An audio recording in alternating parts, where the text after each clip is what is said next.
কিন্তু কোথাও কোনো কিছুই মেলে না। হতাশ হয়ে তীব্রকে জানায় কিচ্ছু পায়নি। এরপর তীব্র বলে নিশানের বই খাতা বা নিশানের সমস্ত কিছুতে খোঁজাখুঁজি করতে কিছু পাওয়া যায় কিনা। মিশান আবারও সবকিছু খুঁজতে থাকে। নিশানের প্রতিটা জিনিস বের করে খুঁজতে গিয়ে ওর পুরনো স্মৃতিতে ডুব দেয়। ক্ষতটাতে আবারও আঘাত লাগে। নিশানের জিনিসগুলোকে বুকে জড়িয়ে নিয়ে কান্না করতে থাকে। প্রতিটা মুহূর্ত নিশানকে মনে করিয়ে দিচ্ছিল সময়। কান্না চেপে নিশানে সবকিছু খুঁটিয়ে খুঁটিয়ে দেখে, কোথাও কিছু মেলে না। তীব্র হতাশ হয়ে দীপকে নিয়ে ওর বর্ণনা মতে ছেলেগুলোর স্কেচ তৈরি করায়। সেগুলা থেকেও কোনো ক্লু মিলছিল না তাদের। বেশ কিছুদিন যাওয়ার পর মিশান এক বিকেলে বসে বিখ্যাত ফিলোসফার সিগমন্ড ফ্রয়েডের ইন্টারপ্রিটেশন অফ ড্রিম বইটা নিয়ে জানালার পাশে বসে পড়ার চেষ্টা করছিল। এই বইটা নিশান খুব পড়তো। দু এক লাইন পড়ে আর নিশানের কথা মনে পড়ে। খাটে বসে জানালার গ্রিলে হেলান দিয়ে নিশান এরকম বই পড়তো। কিছুক্ষণ বইটা পড়ার পর আপন মনে কয়েক পাতা উল্টাতে থাকে। এমন সময় একটা মেমোরি কার্ড বই থেকে স্লিপ খেয়ে মিশানের কোলে পড়ল। মিশান অবাক হয়ে মেমোরিটা হাতে তুলে নিয়ে ঘুরিয়ে ঘুরিয়ে দেখলো। এরপর নিজের মোবাইলে মেমোরিটা ভরে ভিতরে ঢুকে দেখে কয়েকটা ভিডিও। মিশানের হাতটা কাঁপতে শুরু করে। প্রথম ভিডিও প্লে করতেই দেখে একটা স্থানে আবর্জনার স্তূপের ভিডিও করা হচ্ছে। এমন সময় ভিডিওটা কোনো একদিকে জুম হলো আর দেখা গেল একটা মেয়েকে গাড়ি থেকে ফেলে দেওয়া হলো। ভিডিওতে গাড়ির নাম্বারের ফুটেজও দেখা যাচ্ছিল। মিশান ভালো মতো ভিডিওটা দেখলো, বুঝতে পারলো এটা নিশানের শুট করা ভিডিও। হয়তো কয়েক ফ্রেন্ড মিলে কোনো ইভেন্টে গিয়েছিল। এই দৃশ্য দেখার পর নিশানের কয়েকটা ফ্রেন্ড ছুটে যায় ওই মেয়েটার দিকে, আর নিশান সাথে অন্য কাউকে নিয়ে ওই গাড়িটাকে ফলো করে। অনেক দূর ফলো করার পর দেখে ছেলেগুলো গাড়ি থেকে নেমে একটা জায়গায় বসে ড্রাগস নেওয়ায় মত্ত হয়। এগুলো সব নিশান ভিডিও করে। এরপর ফিরে গিয়ে ওই মেয়েটার জবানবন্দি নেয়। নিশানের ফ্রেন্ডরা মেয়েটাকে হাসপাতালে ভর্তি করে। মেয়েটা হাসপাতালে যেতে চায় না, এক প্রকার জোর করেই নেওয়া হয়। মেয়েটার সাথে গাড়িতে কি হয় সেই বিষয়ে মুখ খুলতে চায় না। অবশেষে স্বীকার করে মেয়েটিকে গণধর্ষণ করা হয়েছে এবং ছেলেগুলোর কাছে প্রাণ ভিক্ষা চাওয়ার পর শর্ত দেওয়া হয়েছে যেন মুখ না খুলে, কেউ যেন জানতে না পারে, না হলে ওই মেয়েকে তার পরিবার সহ মেরে দিবে। নিশান এটা নিয়ে থানায় যেতে চাইলে ওর ফ্রেন্ডরা বারণ করে, কিন্তু নিশান কোনো কথা শুনে না। এভাবে যদি ছেড়ে দেওয়া হয় ওই ছেলেগুলোকে, তবে পরবর্তীতে অন্য কোনো মেয়ের জীবন নষ্ট হবে। নিশান নিজেই আর ওর এক ফ্রেন্ড মিলে চলে যায় যে থানায় এরিয়াতে মেয়েটিকে ফেলে দেওয়া হয়। সেই থানায় গিয়ে মামলা করে এবং সমস্ত প্রমাণ দিয়ে আসে। পুলিশ যদি হারিয়ে ফেলে সমস্ত প্রমাণ, তার জন্য সবকিছু আগে থেকে কপি করে নিজের কাছে রাখে। আর পুলিশ ওকে জিজ্ঞাসা করে এগুলোর আর কোনো কপি আছে কিনা। নিশান পুলিশকে বলে এটার আর কোনো কপি নেই। পুলিশ বিশ্বাস করে নেয় আর নিশানকে আস্থা দেয় যে তারা লিগ্যাল অ্যাকশন নিবে। নিশানও ভরসা পায়। ঘটনাক্রমে এটাই তুরাগ থানা, আর ওই ছেলেগুলো ছিল তুরাগ থানার এমপির ছেলে ও তার বন্ধু বান্ধব। ওই থানার নিমখারাম ওসি রিপন হায়দার ও এএসআই অন্তু সেদিন থানায় ডিউটি অফিসারে ছিল বলে ঘটনাক্রমে এই ওসি ও এএসআই এর মধ্যে সীমাবদ্ধ থাকে। তুরাগের এমপি ছেলেকে ফোন দিয়ে তার থেকে মোটা টাকা খেয়ে কেস ভ্যানিশ করে দেয়। ও যে সমস্ত এভিডেন্স ওই ছেলেগুলোর বিরুদ্ধে সেগুলো তাদের হাতে তুলে দেয়, এমনকি নিশানের পরিচয়টাও। নিশান নিজের পরিচয় সেখানে এইটুকুই দিয়ে আসে, নর্থ সাউথের জার্নালিজমের স্টুডেন্ট, নাম নিশান খান। আর সিসিটিভি ফুটেজে নিশানের চেহারাটা দেখায়। নিশানের বোকামি হয়েছিল এ ব্যাপারে পরিবারের কাউকে জানায়নি। বাইরের ব্যাপার বাইরেই থাকতে দিয়েছিল, কিন্তু মৃত্যু ওকে এই উসিলা দিয়ে টেনে নিচ্ছিল সেদিকে। মিশন ভিডিওগুলো দেখে তীব্রকে দেখা করতে বলে। ভিডিও তীব্রও দেখে। বারবার ভালো মতো ভিডিও দেখে ইনভেনশন করে, মেলায় সব হিসেব, ছেলেগুলো কারা আর কেন মেরেছে। এরপর মিশন ছেলেগুলোকে নগদে মারতে চাইলে তীব্র ওকে বুদ্ধি দেয় কৌশলে মারার জন্য। যদি অপেক্ষা করে কঠিন ফাঁদ পেতে ওদের মারা হয়, তবে মিশনের নাম কোনোদিনও উঠে আসবে না। দীর্ঘদিন চিন্তা করে প্ল্যান বানায়। এরপর প্ল্যানের মূল প্যাচ লাগায় নিশানের। খুনিদের তো মারবে, এমন ভাবে মারবে যেন কেউ কিছু বুঝতে না পারে, কোনোভাবে যেন ধরতে না পারে কেন মারছে। তাই সাইকো কিলারের স্টাইলে প্ল্যান সাজানো হয়। আশেপাশে কিছু ক্রিমিনাল থাকে যাদের মৃত্যুদণ্ড হওয়া উচিত, কিন্তু ক্ষমতার অপব্যবহার ও টাকার গরমে তারা মুক্ত পাখির মতো ঘুরছে আর অপরাধ করছে। তীব্র এদের একটা লিস্ট বানায়। এরপর মিশানকে বলে এদেরকে মারতে, এদের সাথে গড় করে নিশানের খুনিদেরকে মারতে, এক একজনকে এক এক রকম করে মারতে। এতে পুলিশের মাথায় যে যে অ্যাঙ্গেল থেকে প্রশ্ন উঠতে পারে সেসবের উত্তর যেন তাদের মাথায় গুলিয়ে যায়, সেটা ভেবেই তীব্রর সব প্ল্যান। মিশানও সায় দেয় তীব্রর প্ল্যানে। এরপর তাই শুরু করে দেয়, কিন্তু বিপত্তিপাতে অন্য কোথাও। মিশান স্বাভাবিক অবস্থায় কাউকে মারতে পারে না, ভয় পেয়ে যায়, টার্গেট মিস করে দেয়।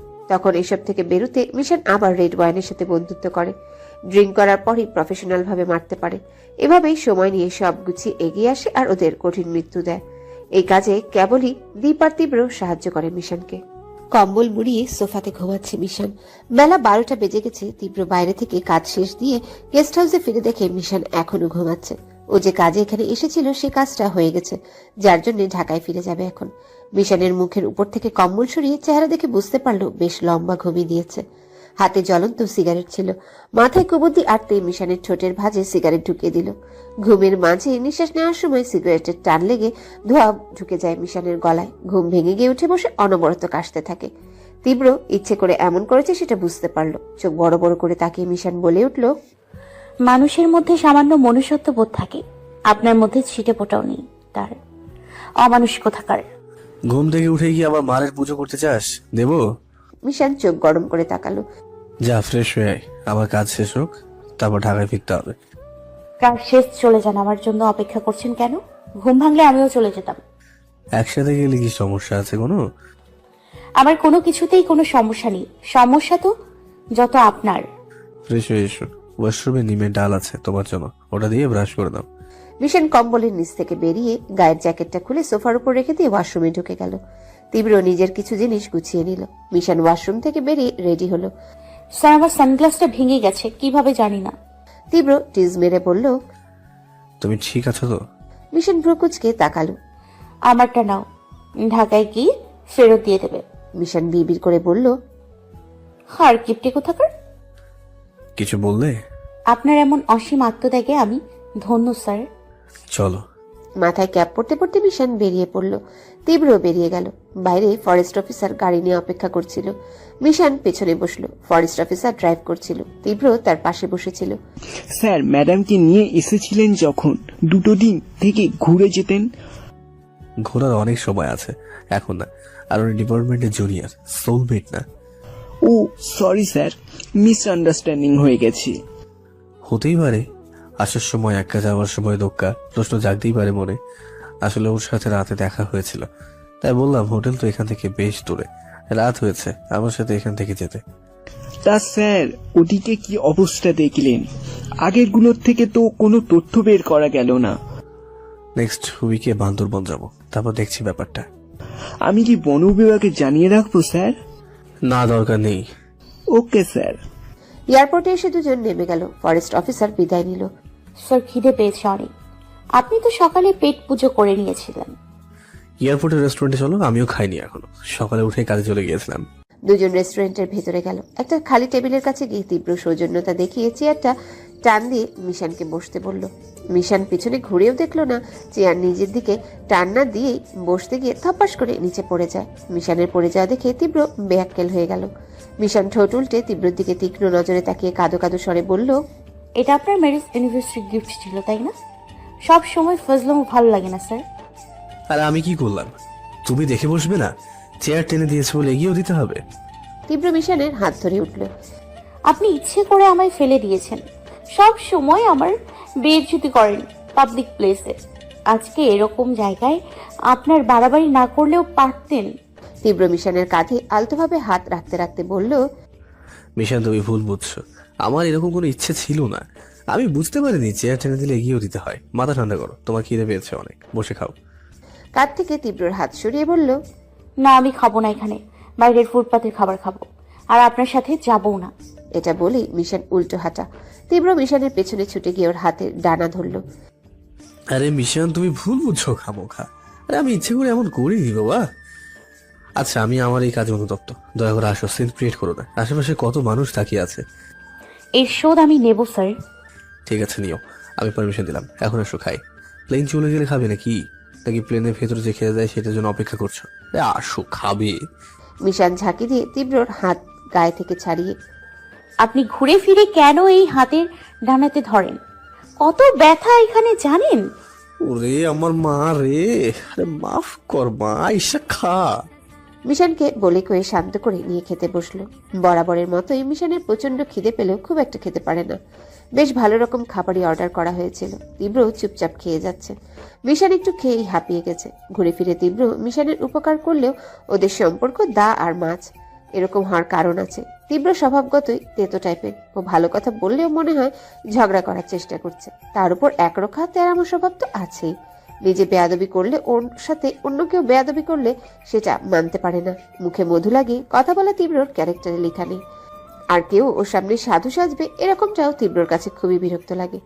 আর এদিকে মিশান পুরোটা তীব্রর মতো না হলেও বেশ কিছু জায়গায় তীব্রর মতো, যেমন ঘাটতারামো তাতলামো রেগে যায় একটুতেই, কিন্তু গলে যেতেও টাইম লাগে না। তীব্র মিশানকে ভালো কথা বলেই হোক আর ধমক দিয়েই হোক শান্ত করতে টাইম লাগে না। মাঝে মাঝে তীব্রর কিছু কথাতে মিশান অমত প্রকাশের সাথে বেশ তাতলামো করে, যেটা তীব্রর একদমই পছন্দ না। আর এই কারণেই মিশানকে অপমান করে বসে। আবার মাঝে মাঝে ইচ্ছে করে মিশানকে ছোটখাটো বিপদে ফেলে দেয়। এতে মিশান রেগে গিয়ে তীব্রকে মারতে চায়।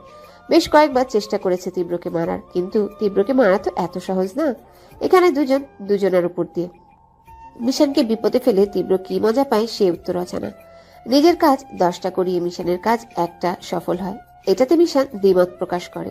এতগুলো মানুষ মেরে মিশান মাঝে মাঝে তীব্রকে সন্দেহ করে কোনোভাবে তো কোনো নিরপরাধ মানুষকে মারছে না। ওদের ক্রাইম কি সেটা তীব্র কখনো মিশানকে জানায় না, শুধু নাম, অ্যাড্রেস আর ছবি দিয়ে দেয় তাকে মারার জন্য। তীব্রর প্রতিটা কথায় রহস্য ঢুকিয়ে দেওয়ার স্বভাবটা খুবই বিরক্ত লাগে মিশানের কাছে। এমনিতেই মিশানের স্বভাব খিটখিটে, তার উপর সবসময় তীব্র নানা রকম ব্ল্যাকমেল প্যারা সহ্য করতে হয় দাঁত কামড় দিয়ে। তোমার হাতের ব্যথাটা কি একটু কমেনি? কমবে কি করে? আপনি তো বেঁচে আছেন। আপনি মরলেই আমার হাত ব্যথা কেন? জীবনের সব ব্যথা দূরে চলে যাবে। এত খ্যাপাল হয়ে আছো কেন? এই বিপদটা আমি তোমাকে ফেলতে চাইনি, বাধ্য হয়ে এমন করতে হয়েছে। আমি রাতের পর রাত চিন্তা করেছি কোনোভাবেই ব্যাপারটা পাশ কাটিয়ে ওঠা যায় কিনা, কিন্তু সব অ্যাঙ্গেল থেকে প্রশ্ন ঘুরে দাঁড়ায়। আমি যদি তোমাকে ছাড়া অন্য কাউকে ফাঁসাতে যেতাম তাহলে কিছু খুঁড়তে সাপ বেরিয়ে পড়তো। একদিন না একদিন প্রকাশ পেয়ে যেত যে আমি একজনের অপরাধ অন্যজনের কাঁধে দিয়েছি। এটা আমি ফেসে যেতাম, সাথে তুমিও ফেসে যেতে। এমনকি কেসটাও আমি নিতে চাইনি। এই কেসটা যেন নিতে না হয় তার জন্য আমি আমার পোস্টিং এর জন্য অ্যাপ্লিকেশন করি আগে। পারমিশন লেটার পেয়েও কোনো লাভ হলো না, তবুও আমাকে টার্গেট করা হলো কেসটা নেওয়ার জন্য। আমি আমার সিনিয়রদের সাথে যতই তাতলামো করি না কেন, দিন শেষে আমি তাদের কাছে ধরা বাঁধা। রাতের পর রাত চিন্তা করেছি কিভাবে কেসটা সলভ করা যায়, কিভাবে ঘোরালে এটা তোমাকে পেয়েও হারাবে।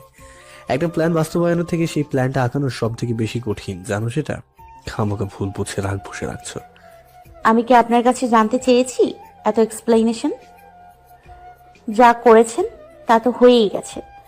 থামুন না, এবার একটু বিরতি দিন। তীব্র লম্বা নিঃশ্বাস ছেড়ে ঘাড় ঘুরিয়ে প্লেনের জানালার বাইরে দৃশ্যে দৃষ্টি ফেলল। মিশান শরীর ছেড়ে আয়েশ করে বসে রইল। ঘুম ঘুম পাচ্ছে, কিন্তু একটু ঘুমানোর জন্য চোখ বন্ধ করতেই দুঃস্বপ্ন চোখে কাটা দিয়ে ওঠে। ঘুম না আসার জন্য গান শুনতে গেল, কিন্তু বিরক্ত লাগছে গান শুনতে। ফোন টিপতেও বিরক্ত লাগছে। তীব্রর সাথে যে একটু কথা বলবে তাও বিরক্ত লাগছে। তীব্রর সাথে কথা বলা মানে বিনা কারণে মাথা গরম করা। তীব্রর ক্ষেত্রে একই অবস্থা। প্রয়োজন ছাড়া মিশনের সাথে কথা বলার কোনো প্রকার ইন্টারেস্টই নেই ওর মধ্যে। এয়ারপোর্টে আব্দুর রহমান অপেক্ষা করছিল গাড়ি নিয়ে। তীব্র পৌঁছাতেই গাড়িতে উঠল। মিশানকে উঠতে বলল। মিশান বলল অন্য গাড়ি করে যাবে। তীব্র চোখ গরম করে তাকাতেই মিশান উঠে বসলো। আব্দুর রহমান দাঁত কেলিয়ে তীব্রের উদ্দেশ্যে বলল, স্যার, বিবাহ বার্ষিকী শুভ শুভেচ্ছা। কাল রাতে আমার বিবাহ বার্ষিকীর পর হিসেবে আমার মৃত্যু পাঠিয়েছিলে। কি বলছেন স্যার? মৃত্যু কেন হবে? ম্যাডাম বলল আপনার কথায়। আমি শুধু বলেছি আপনি চট্টগ্রামে যাচ্ছেন, বর্ডারের ওইখানে কাজ আছে। আমি কি একটা বারো ম্যাডামকে মৃত্যুর প্রতীক হিসেবে বলেছি? দেখলে মিশান, তোমার চামচা তোমার বিরুদ্ধে কত বড় কথা বলছে। স্যার, আপনার কথার ধারণ বুঝতে পেরেছি আমরা। যারা আপনার কথায় বিদ্রুত হয় তাদের বিদ্রুত করুন। তুমি একটা আস্ত বেয়াদব, কোথায় কোন কথা বলতে হয় সেই জ্ঞানও তোমার মধ্যে নেই। মুখ বন্ধ রাখো, নাহলে খবর আছে। Sorry sir. স্যার, আপনার নতুন বডিগার্ড এসেছে। সকালে আমাকে কল দিয়েছিল, মনে হয় অফিস থেকেই আমার নাম্বারটা দিয়েছে। ভালো। তীব্র সিগারেট ধরিয়ে টানতে লাগলো। এমন সময় ফোন বেজে উঠল। আননোন নাম্বার থেকে কল এসেছে। তীব্র রিসিভ করে ফোন কানে নিল। হ্যালো, আসসালামু আলাইকুম। ওয়ালাইকুম আসসালাম তীব্র, আমি দীপ্তি। বলো। তুমি কি ফিরেছো? হ্যাঁ, মাত্র ফিরলাম। কেন, কি হয়েছে? আজকে কি কোনো ইম্পর্ট্যান্ট কাজ আছে? আরে তুমি বলো না, কোনো প্রয়োজন কিনা? না মানে কোনো কাজ যদি না থাকে তাহলে দেখা করতে পারবে? আরে আমি 1 ঘন্টা পরে কল দিয়েছি তোমায়। ওকে। রাখছি এখন। ফোন রেখে দিয়ে ঘাড় ঘুরিয়ে মিশানের দিকে তাকালো। মিশান চুপচাপ ফোনে ফেসবুক চালানোতে মন দিয়েছে। এতক্ষণ তীব্রর দিকে কোনো হেলদোল নেই ওর। স্যার, আমাকে এইখানেই নামিয়ে দিন। এটা কোথায়? এখানে নামিয়ে দিন, কাজ আছে। বাড়ির সামনে যাবে গাড়ি। Sir please. রহমান, গাড়ি থামাও। রহমান গাড়ি থামাতেই মিশান সানগ্লাস খুলে তীব্রর দিকে দিল। স্যার আপনার সানগ্লাস, মাথায় ক্যাপ আছে, চোখ নাক অর্ধেক ঢাকা পড়েই থাকে ক্যাপের নিচে, সমস্যা হবে না। তীব্র সানগ্লাস হাতে নিল। গাড়ি থেকে মিশান বেরিয়ে যেতে আবার তীব্রর দিকে তাকালো। স্যার বলো। কিছু টাকা দরকার ছিল। কত? 1010 হলেই চলবে। তীব্র পকেট থেকে ওয়ালেট বের করে কয়েকটা 1000 টাকার নোট বের করলো। সবগুলো নোট গণনা করার পর একটা 1000 টাকার নোট বাম হাতে উঠিয়ে মিশানের দিকে বাড়িয়ে দিল। স্যার এটা 1000 টাকা। টাকা নেই আমার কাছে আপাতত, এটা রাখো, বাকি টাকা পরে দেবো। মানিব্যাগে এতগুলো টাকা আর বলছেন টাকা নেই? এগুলো রাতে লাগবে, নেওয়া যাবে না এখন। অসহায়ের মতো 1000 টাকাটাই নিল। যাহা পাবে হাতে তাহাই যাবে সাথে। টাকাটা দিয়ে তীব্র ওর মতো চলে গেল। মিশান ওর নিজের মতোই হাঁটতে লাগলো। গাড়িটা এখানে থামিয়েছে কারণ রাস্তায় ও তমালকে দেখতে পেয়েছিল। তীব্রর গাড়ি চলে যাওয়ার পর মিশান দৌড়ে গিয়ে তমালের পেছন থেকে কাঁধে হাত রাখলো। তমাল ছিটকে গিয়ে পাশে ফিরে দেখে এটা মিশান। মিশান তমালের দিকে তাকিয়ে মিষ্টি করে হেসে দেয়। হেই ব্রো, কেমন আছো? তবে কোথা থেকে অবতরণ হলে? মন খারাপ কেন? বন্ধু মরে গেছে বলে? কাটা গাতে নুনে যেটা দিও না তো। সামান্য বন্ধুর জন্য তোমার এত মন খারাপ? আর ভাবো আমার কি অবস্থা। তোমার কি হয়েছে? তোমার ওই বন্ধু আমার একমাত্র বোনকে মেরেছে, তাও টাকার লোভে। কি বলছো? জুবেদ অনেক ভালো ছেলে। আমার বোনও ওকে ভালোই মনে করেছিল, বিশ্বাস করে নিজের বন্ধুও বানিয়েছিল। কিন্তু তোমার ওই বন্ধু আমার বোনটাকে মারতে সাহায্য করেছে, তাই আমি ওকে শাস্তি দিয়েছি। কি করেছো? নিশানকে চেনো? তমাল খানিকটা চিন্তিত স্বরে উত্তর দিল। নিশান? নাম শুনেছো হয়তো। নাম না, শুধু ছবিও হয়তো দেখছি। চোখটা আমার মতো। তমাল মিশানের চোখের দিকে তাকালো। হ্যাঁ, এরকম হালকা নীলচে ছিল। শুনেছিলাম ও নাকি একটা রোগও ছিল, প্রতি মাসে ব্লাড চেঞ্জ করতে হতো। জুবেদ বলেছিল ও সেই রোগে মারা গেছে। ওর রোগ ছিল কিন্তু রোগে মারা যায়নি, ওকে মারা হয়েছে। কিভাবে? নিশান তমালকে সবটা খুলে বলল সেদিনের ঘটনা। নিশান থানায় যাওয়ার সময় ওর সাথে জোবাইরি গিয়েছিল, আর নিশানের খোঁজ জোবাইরি দিয়েছিল ছেলেগুলোকে। যে স্থানে ওকে মারা হয় ওই জায়গাটার খোঁজ জোবাইরি দিয়েছিল, অনেক সুন্দর ও আকর্ষিত উপমা দিয়ে। জোবাইর ওই স্থানটার সম্পর্কিত উপস্থাপন করেছিল নিশানের সামনে, যার জন্য নিশানের মনে ইচ্ছা জাগে সেখানে ঘুরতে যাওয়ার। জোবাইরের ফাঁদে পা দিয়ে নিশান দ্বীপকে নিয়ে সেই ফাঁদ পাতানো জায়গায় যায়, যেখানে সুন্দর দৃশ্য ও মনোরম পরিবেশের সাথে মৃত্যুটাও ছিল। মিশানের কথা শুনে তমালের মন গলে গেল। ছেলেটা যতটা বোকা ততটাই ভালো মনের। মিশানের কষ্টটা বুঝতে পারলো স্পষ্ট। এই মুহূর্তে মনে হলো জোবাইরকে মেরে ভালো করেছে। আচ্ছা মিশান, তাহলে আমি পুলিশে কেস কেন খেলাম না? আমাকে জিজ্ঞাসাবাদের জন্য ডেকেছিল। তুমি যা যা বলতে বলেছিলে আমি তাইতেই বলেছি। তারপর ওরা আমার চলে যেতে বললো। কেউ একটু সন্দেহ করল ওরা। সন্দেহ কি করে করবে বলো? বাড়ির অপোজিটে যে সিসি ক্যামেরা ছিল জানো? না তো। বাইরে বের হওয়ার পর তোমাকে আমার বাইক নিয়ে বাম দিকে পাঠিয়ে দেয়, আর জোবাইরকে ওর বাইক নিয়ে ডান দিকে পাঠিয়ে দেয়, আর আমি বারের ভেতর ঢুকে যাই।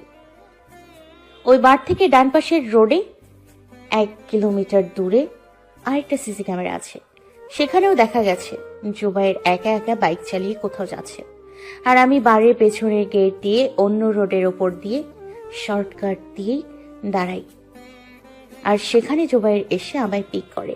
আমি ওর সাথে চলে যাই, জায়গা মতো গিয়ে মেরে ফেলে দেই। আর তোমাকে আমি বাইকটা যেখানে রাখতে বলেছিলাম সেখানেও সিসি ক্যামেরা আছে, সেই টাইমে তুমি ওখানে পৌঁছাও। সেই সময় জোবাইর মৃত্যুর কোলে ঘুমায়।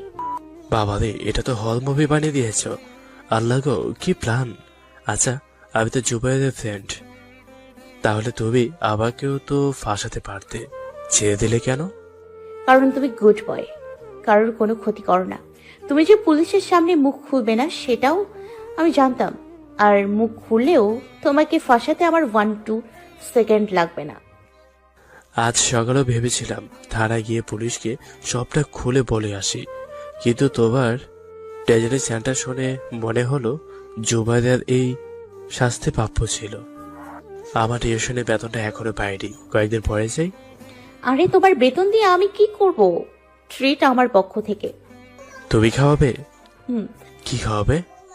1000 টাকার মধ্যে যা খাবে তাই 1000 টাকার উপর লেগে জরিমানা তুমি দেবে। আমি কাচ্চি বিরিয়ানি, চিকেন টিক্কা আর কোকো কোলা খাবো। ওকে ব্রো, ডান। তমালকে রেস্টুরেন্টে নিয়ে খাওয়ানো শেষে মিশন বাড়ির দিকে গেল। বাড়ির সামনে থেকে একটা 10 টাকার প্রাণ জুস কিনে খেতে খেতে ভেতরে ঢুকলো। কাজের লোক দরজা খুলে দিতেই মিশন ভেতরে ঢুকতে নিয়েও বেরিয়ে ঘুরে দাঁড়িয়ে রইল। চিন্তা করলো ভেতরে যা দেখলো তা সত্যি কিনা মিথ্যা। ড্রয়িং রুমে তাপসিনের বড় খালা অনেকটাই বয়স্ক। মিশন আবার এদিকে ঘুরে দেখে মামির বড় বোন ওর দিকে চশমার উপর দিয়ে তাকিয়ে আছে। আসসালামু আলাইকুম খালামণি, কেমন আছেন? ওয়ালাইকুম আসসালাম। মিশান, তোমার বিয়ে বার না খেয়ে যাচ্ছি না, বিয়ে খাওয়ার পরে বলবো কেমন আছি। মিশন ফর্মাল একটা হাসি দিয়ে ভেতরে ঢুকতে ঢুকতে বলল, খালামণি বসেন, আমি ফ্রেশ হয়ে আসছি। আচ্ছা যাও। মিশন নিজের ঘরে না গিয়ে মামিকে খোঁজা শুরু করলে। বুয়ার থেকে জানে রান্নাঘরে আছে। মিশন রান্নাঘরেই যায়, রান্নাঘরে রান্না করছে, আরেকজন কাজের লোক সাহায্য করছে। মিশন পেছন থেকে ডাক দিল, মিমি। মামি পেছনে করে মিশনকে দেখে অনেক খুশি হয়ে গেল। রান্না ছেড়ে মিশনকে জড়িয়ে বলল, মা তুই এসেছিস? আজ আসবি বলে আসবি না? কতদিন ভালো মন্দ খায়নি আমার সোনাটা। আগে থেকে বললে তোর পছন্দের খাবার রান্না করে রাখতাম। মিমি, তোমার হাতের রান্নাই আমার পছন্দ। যা রান্না করবে তাই আমি পেট পুড়ে খেয়ে নিব। এটা নিয়ে এত আফসোসের কিছু নেই। মামি মিশনের গালে হাত দিয়ে বলল, আমার সোনা মাটা চেহারাটা শুকিয়ে গেছে, এমন মলিন দেখাচ্ছে কেন মা? তোমার বোন কবে চলে যাবে? কালই তো এলো, কবে যাবে কি করে বলবো বলো তো? শয়তান নিজে আসলেই পারতো, ওনাকে কষ্ট করে পাঠানোর কি ছিল? মামি আদুরে কণ্ঠে বলে, এরকম করে বলে না মা, আত্মীয় হয়, হাজার হলেও আমাদের গুরুজন। গুরুজন গুরুজনের মতো থাকবে, হাতে তসবিহ তেলাওয়াত করবে, কিন্তু তা না করে তিরুজন স্বভাব কেন? তিরুজন সেটা আবার কি? ওই তো হবে একটা বেস্বভাবের মানুষকে তিরুজন বলে, যারা নিজেদের ঘরে থেকে পরের ঘর নিয়ে বেশি সহানুভূতি ও দুশ্চিন্তায় থাকে। কি করলো আবার? জানো, আমি বাড়িতে ঢুকে সালাম দিয়ে জিজ্ঞেস করলাম খালামণি কেমন আছেন। সে আমাকে উত্তরে বলল, মিশান তোমার বিয়ে খেতে এসেছি, এবার আর তোমার বিয়ে না খেয়ে যাবই না। এটা কোনো কথা মিমি? তুমিই বলো। মুরব্বি তো, তাই একটু শখ জেগেছে হয়তো মনে। একটু না মিমি, অনেকটাই। আমার এসএসসির পর থেকে উনি আমার বিয়ে খাওয়ার জন্য হুমড়ি খেয়ে পড়েছে। দেখো, আমার বিয়েতে সবাই দাওয়াত পাবে, কিন্তু একে আমি দাওয়াত দিব না। মামি খলখল করে হেসে দিয়ে বলল, পাগল মেয়ে আমার, যা ফ্রেশ হয়ে আয়, আমার রান্না হলেই খেতে বসে পড়বি। মিশন রান্নাঘর ছেড়ে নিজের ঘরে গেল। কিসের ফ্রেশ কিসের কি, অমনি বিছানায় গা ছেড়ে দিল। রাত 8টার দিকে তাপসিনের ঘরে বসে বসে ফোন টিপছিল। তাপসিন পড়ার টেবিলে বই খাতায় মগ্ন। তাপসি, বলো আপি। 30 মিনিটের রাস্তার মধ্যে ভালো পিৎজা কোথায় পাওয়া যাবে রে? খাবে? 400 টাকা আছে, তোর কাছে কিছু থাকলে চল খেয়ে আসি। দ্বীপের আসতে 11টা-12টা বাজবে।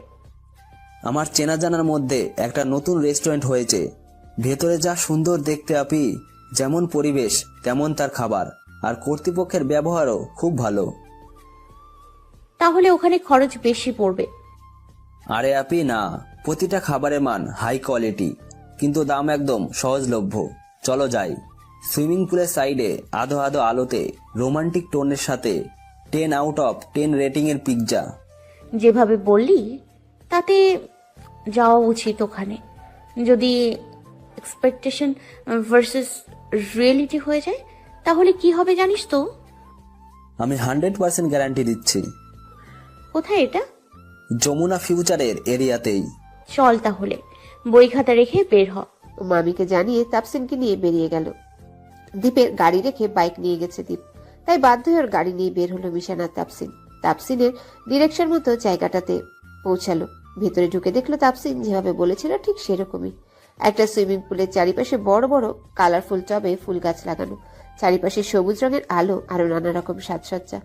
একটু মৃদু সুরে কান জোড়ানো গান ভেসে আসছে। চারিপাশে ডেকোরেশন তাকিয়ে তাকিয়ে দেখার মতো, বেশ সুন্দর। মিশন ইমপ্রেস হলেও একটু বিব্রত হলো। আশেপাশে সব কাপল এসেছে, একমাত্র তাপসিন আর মিশানি এখানে ভাই বোন।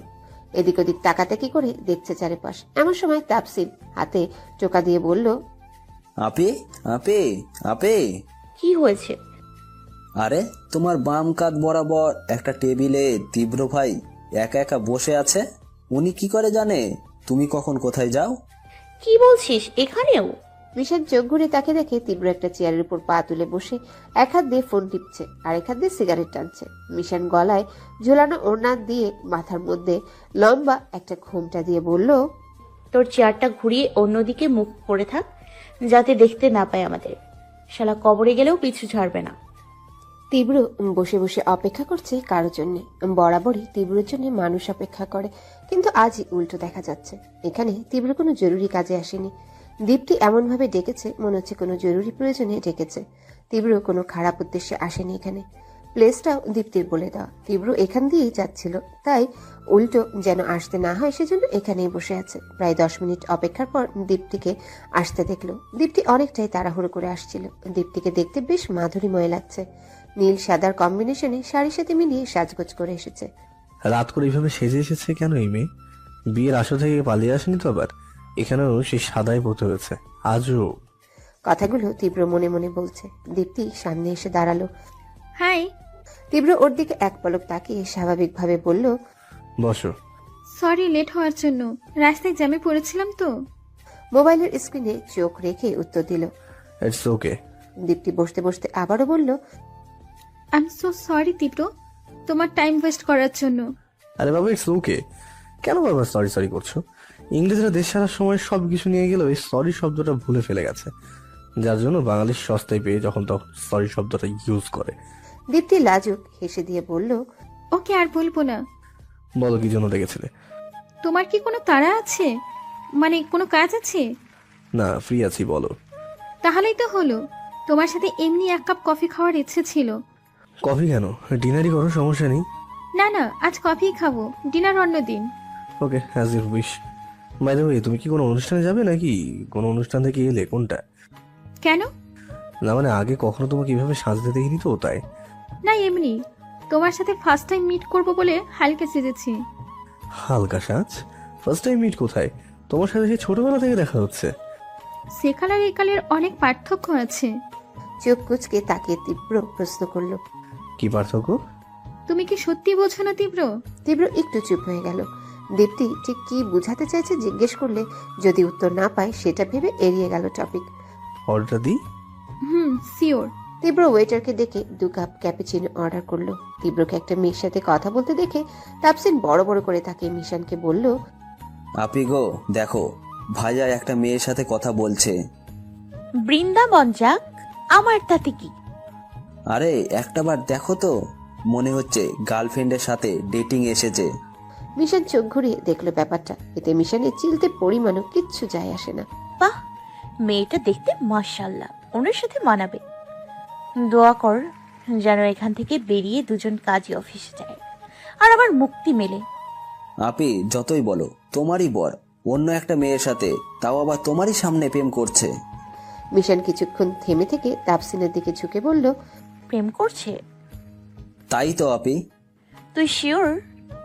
দেখে মনে হচ্ছে, তবে এবার 100% না, 99% শিওর। 1%-এর মার আছে। মিশান একটু ভেবে চিনতে আবারও বলল, তার মানে মেয়েটা ওনার চিফ? 99%। মিশান আবারও ঘাড় ঘুরিয়ে ওদের কথা বলার ধরন লক্ষ্য করলো। যদি কোনো ক্লায়েন্ট হয়? আর যাই হোক আপি, এই মেয়ে ক্লায়েন্ট না, কিছু একটা কাহিনী আছেই। তীব্র ভাইয়া না হয় ভালো কথা বললেও মনে হয় ঝগড়া করছে, কিন্তু তুমি লক্ষ্য করো মেয়েটা কথা বলার ধরনটা কেমন লাজুক লাজুক ভাব নিয়ে মিষ্টি হেসে কথা বলছে। তীব্র ভাইয়াও মাঝে মাঝে অন্যরকম দৃষ্টিতে তাকাচ্ছে।